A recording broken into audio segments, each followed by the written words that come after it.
میں ایک بات بڑی سخت آج یہاں کہنا چاہتا ہوں، اور جو کرنا کر لیجئے، میرا حافظ اللہ ہے اور جان اس کے ہاتھ میں ہے۔ حضور والا آپ بھی مدینہ گئے ہوں گے، میں بھی مدینہ گیا ہوں سر۔ سارے پیر خانے جو ہیں اپنا سلسلہ جوڑتے ہیں سادات سے، اور سادات کی جگہ کون سی ہے سر؟ میرے سرکار کا شہر۔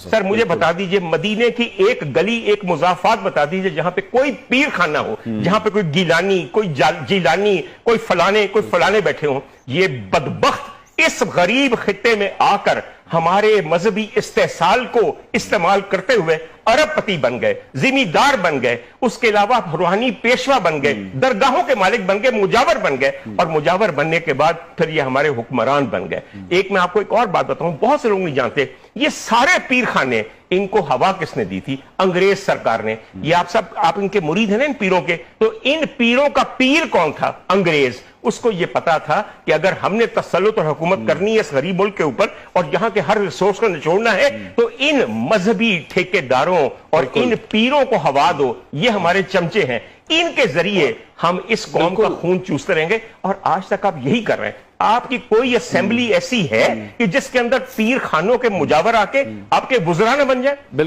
سر یہ 22ویں صدی ہے پاکستان میں، شہر سندھ میں، جہاں پہ نہ صرف بھٹو زندہ ہے بلکہ دندناتا ہوا پھر رہا ہے، اور یہ حال ہے اس صوبے کا جہاں پہ پچھلے 40 سال سے حکومت ہے ایک ہی خاندان کی۔ میں تھوڑی سی آپ کو رانی پور کی بات بتا دوں۔ رانی پور سندھ کے کسی بھی شہر کی طرح دو حصوں میں بٹا ہوا ہے، ایک طرف پیر ہے، ایک طرف سیاستدان ہے، اور دونوں گدی نشین ہیں، ایک ہی خاندان ہوتا ہے۔ بالکل۔ اور کل ایک اطلاع جو موصول بھی یہ ہو رہی ہے کہ ان پیروں کی جانب سے قبر کشائی کی کوشش کی گئی ہے کہ کسی طرح جو فاطمہ کا جسد خاکی ہے، جو لاش ہے، اس کو کسی نہ کسی طریقے سے غائب کر دیا جائے، کیونکہ اب عدالت نے تو آرڈر جاری کر دیے کہ قبر کشائی ہو، پوسٹ مارٹم کیا جائے، تاکہ جو حقائق ہیں وہ سامنے آئیں۔ انوار بہت ہی اچھی بات ہے، اسے قبر کشائی نہ کہیے، اسے کہیے کہ آخری جو اس کا جسد خاکی ہے اس کو بھی چرانے لگے۔ آج رات، پچھلی رات گزری ہے، 2:30 بجے پیر اسد شاہ کے مریدوں نے جا کے قبر کو کھودنے کی کوشش کی، تاکہ صبح جب ایگزیومیشن ہو، ایگزیومیشن وہ صحیح لفظ ہے جو ہم عدالت کے حکم پہ ایک قبر کھول کے لاش باہر نکال کے اس کے سیمپل دیتے ہیں، اس سے پہلے تمام ایویڈنس مٹا دیا جائے، تمام ایویڈنس مٹا دیا جائے۔ بات صرف یہ ہے کہ اس وقت فوکس ہے وہاں پہ۔ میری تھوڑی سی بات کو مکمل کرنے دیجئے۔ حضور والا پورا سندھ لے لیجئے، پورا سندھ لے لیجئے، اس میں صرف دو چیزیں ہیں، وڈیرا شاہی، میر شاہی، سکھا شاہی اور سائیں شاہی، اور کچھ نہیں ہے۔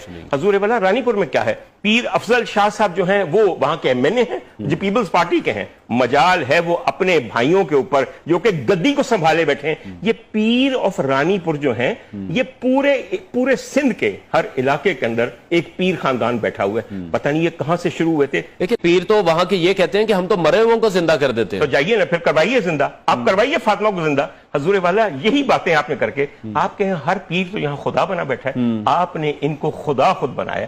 آج ہم بات کرتے ہیں توحید کی کہ شرک نہ کرنا، سر پیری مریدی سے بڑا شرک ہے ہی کوئی نہیں۔ سر مجال ہے آپ کے مذہبی پروگرام ہوتے ہیں، پورا مہینہ بیٹھ کے تم یہاں پہ رمضان ٹرانسمیشن کرتے ہو، ہے ہمت کبھی یہ کہہ سکو کہ یہ پیر خانے عین اسلام کے خلاف ہیں، یہ شرک خانے ہیں، یہ گمراہی کا کاروبار ہے؟